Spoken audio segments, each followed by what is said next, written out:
it's tough to do that. No, it is. Just unfortunate for this game because after it was 3-1, it was all the Canucks could do was just clog up the neutral zone. No forecheck. They were sending one guy barely across the Ducks' blue line. There was a play where Manson was skating around in the defensive zone, just fumbling with the puck, not knowing what to do with it. I felt like there was no movement. The team just kind of was just suffocated, and they didn't know how to respond. And that's kind of where I think some of the questions have popped in our feeds, talking about Randy Carlyle. Is this an issue, a system issue? Is it a player issue? Like, what is it? We'll get to that in a bit. But the Ducks had one last chance. They ended up getting a power play with 2:23 to go. Gibby was on the bench. Raquel gets tripped up there at the end, and they couldn't get anything going. Sutter ends up with an empty net. That's all she wrote. It's game over. An absolute dud of a game. The Ducks were outchanced. They were outshot. Outchanced, outshot, and just outpossessed, really. There was only 4 players on the Ducks that had an even on plus-minus, which is not even a real great stat, but just interesting to note. It was Ritchie, Terry, Henrique, and Cogliano. So that one line, and then the one line, and then Cogliano, pretty much. Yeah, just not a great showing for the Ducks. They really should probably watch the tape on this one. I feel like you could throw away the one against Winnipeg, but when you lose to a team that's like 29th or 30th, it's time you figure it out. I mean, you could say it's the end of a road trip. You could say they're tired, but that's an excuse at this point of the season you just can't have. You have to win. Like, these are points you have to take. There's no excuse there for the Ducks. Yeah, I mean, Chase brings up in the chat saying the Ducks seem to lose motivation when they're losing to a bad team, and we've kind of seen that all season where they just, what people have termed it as, is they play down to that team's level. And, I've kind of hated that phrase a lot through the entire season because I don't necessarily think any team really plays down to another team's level, but I feel like the Ducks just kind of get complacent in these games against teams they should be beating. And Chase puts it perfectly, saying they just lose motivation when they're losing to a bad team. They kind of just are sitting there thinking, well, how are we losing against this team? And they don't really have any drive to get back in it. We saw that against Edmonton, of course, in the third period where they were able to finally get that, but that's something we haven't really seen all season. Yeah, it's true. I mean, and it also could be that at the end of the road trip and they just waited to get home and have a couple of days and then prepare for LA. They have to show up to that one. There's no choice. It's a 4-point night. They can't risk losing that game. They have to win that game at this point, I feel like. Yeah, you lose you lose that when you throw all of the your own fate out the window. You're really relying on other teams to lose games if you lose that one against LA. Yeah, no, it's absolutely a must-win for both teams. And, the Ducks pretty much need to win out at home. They need to win all these home games. Yeah. And they have a game against the Kings, a game against Colorado, a game against Minnesota, and a game against Dallas. And then they have the Phoenix game on not this Saturday, but the following Saturday to close out the season. And those are 8 points they have to win. They have to bring those home. They have no choice. So, but before we get on with the schedule, that we like to try to catch everybody up as to where the playoffs stack, especially when there's only 6 games left in the season. Or I think now there's 5 games left in the season now, correct? Yeah. So we have those. Let's talk about Tory Terry and his debut, because this is something we've been looking forward to, something that we've been talking about, it seems like off and on since we started the show, about who's a guy we could see slot in and come up and help this anemic offense when the Henrique line started to slow down. And we started looking at Ritchie. And even though in the beginning I was like, maybe Ritchie wasn't a bad player. Maybe it's good we kept him. And he just completely fell off the wagon along with, I know Kasha and Henry kind of slowed down a little bit too, but not as bad as he did. What was your take on Troy Terry's first game? I think he looked okay. I mean, he didn't look great. He didn't look horrible. I mean, he ended up finishing with 2 shots on goal. Like you said, he was one of the few Ducks with an even rating on the night. Played 12:30 in his debut on that third line. I was hoping for more. I think everybody was, but you can't be too critical of the guy playing in his first National Hockey League game. We get a little bit hyped up looking at some of the guys making their debuts this season, and guys like Ryan Donato with the Bruins, Warren Fogle with Carolina with getting 2 points in their first night and continuing to score. You really hope that the same thing can happen with him. I think he made some good plays. There's some plays where he really showed his hockey sense and his playmaking ability, and I definitely think he has more to give. I'd be disappointed if this was the only shot he was given for the rest of the season, and they sent him back down to San Diego. It kind of feels like a Ducks move to send him back down to San Diego after one game because he didn't get a point. We'll have to wait and see. It's such a tough game against the Kings on Friday, such a must-win game. It's tough to say if they're going to throw a kid right into that in his second game or if they're going to send him down to San Diego or not. Well, I feel like it's going to be Randy Carlyle making the decision that he wants a veteran in that lineup against the Kings. I just always get that feeling from him. Like, why would I want to play a kid in a big game like that? He figured he'd play the kid in the game that should be the easy game, but it ends up being a 4-1 loss. So you really feel like that's it for him? I'm going to put you on the spot. You think he's done? That's such a tough question. I mean, if it was, hit you with it. Because you're right with Carlisle. I feel like he's sitting there thinking right now, okay, let's bring Chris Kelly back into the lineup. We need a veteran. We need the leader grit for this game against the Kings to will us to victory. I could see it happening. I personally hope it's not it for Troy Terry. Randy Carlyle had some nice words about him and what he could bring to this team before today's game, so I'm hoping that means he stays in. If I had to pick what I think is going to happen, I would think he actually stays up for the game against LA. I feel like they've put enough trust in him that they've essentially now burned a year off his ELC. There's no point in them really sending him down if they think he can contribute to this lineup, but it is such a Randy Carlyle move to bring in a guy like Chris Kelly for this next game and sit Troy Terry. Can you just refer to him now as Captain Canada? I was. Feel like you should just call him that. I was going like you need to. Yeah. You got to represent your home country and respect the fact that he captained your team. Because he's the best Canadian hockey player that was in the Olympics this year. So yeah. From the men's side, excuse me. Right on the same level as Taves and Crosby is of captains of Team Canada, right? So he's probably as good as Taves, but not Crosby. I mean, Taves is a bit overrated. I mean, we're getting into the NHL side of those things there. Anyway, Troy Terry, I would have to say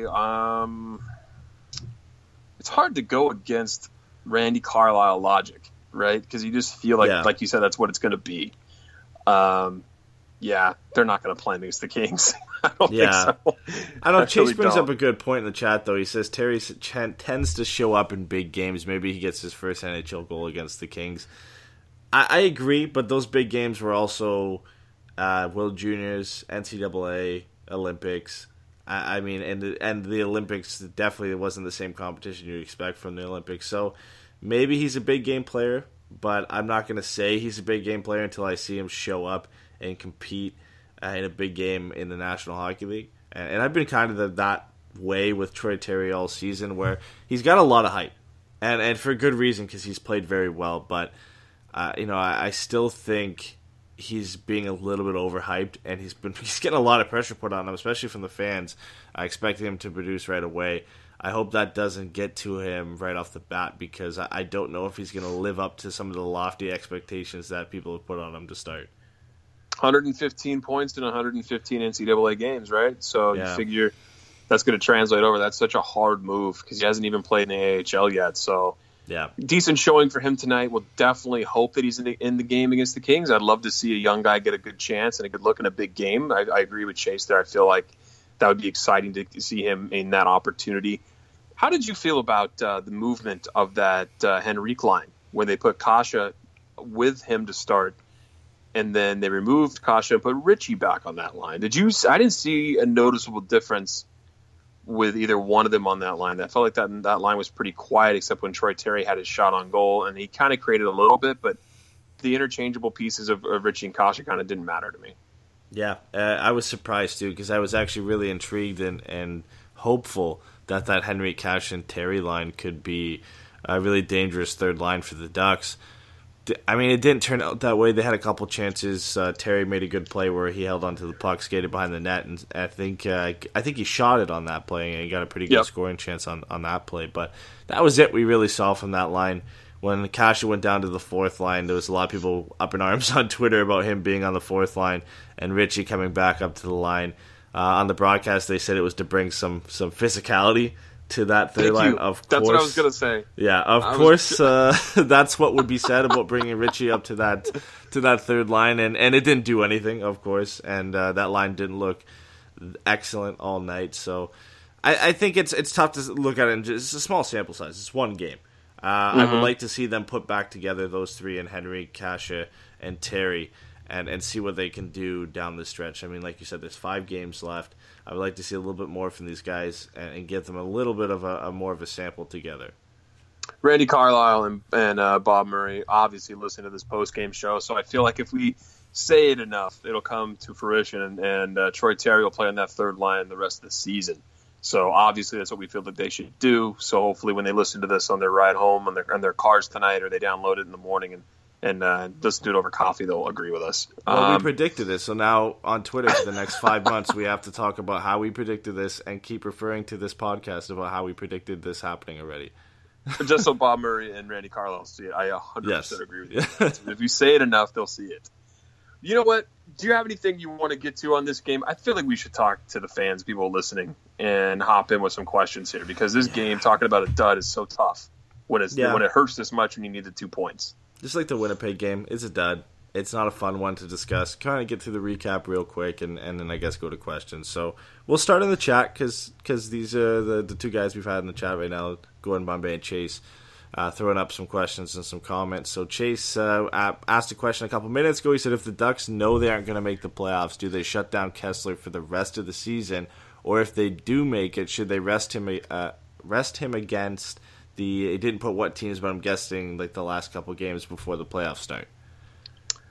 I don't think you're going to be able to take Kessler out of the lineup at all. He's not that type of guy. If he's playing right now, I feel like he's just going to play. And he's going to take I think the playoffs start April 11th, and the season ends on the 7th, if I'm not mistaken there. So the Ducks have a few days to get ready.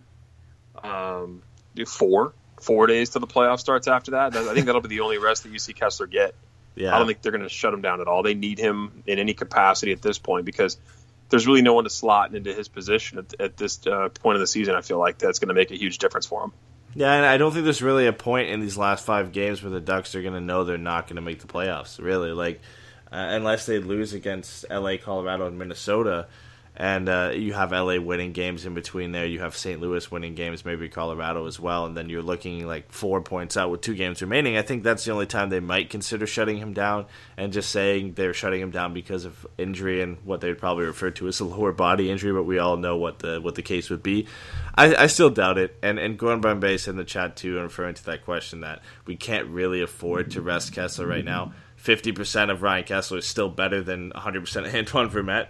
So I feel like I kind of agree with that sentiment, that you need him in the lineup no matter what. If he's only performing at 50%, and of course he got burned by Sutter, so this comment might not age that well, but I feel like you still need him in the lineup no matter what. Yeah, and hopefully they don't play a super fast team in the first round if they make it into the playoffs. That's for sure. Well, I mean, it looks like they probably will, unless they. Well, I don't think there's any chance now of them playing LA. So you're either playing San Jose, Vegas, Winnipeg, or Nashville. So you're playing a fast team no matter what. Great. Yeah. Okay. Yeah, you're right. You're right. And San Jose finally lost tonight, but it was in overtime, so they still picked up a point, and they still looked good. And Evander Kane scored again, so they're looking. I mean, are they better than Vegas now? The Sharks? Yeah. Or is it like recency bias? Like, they've won games in a row? I'm going to have to eat crow on it, dude. I'm going to have to eat crow on it. I know I struggled to stay with my hope that the Ducks are going to play the Sharks over Vegas anyway. At this point, I feel like it's you're asking for a nightmare if you play the Sharks. I just feel like it's a nightmare. All the teams are tough, but I gotta say I'm wrong.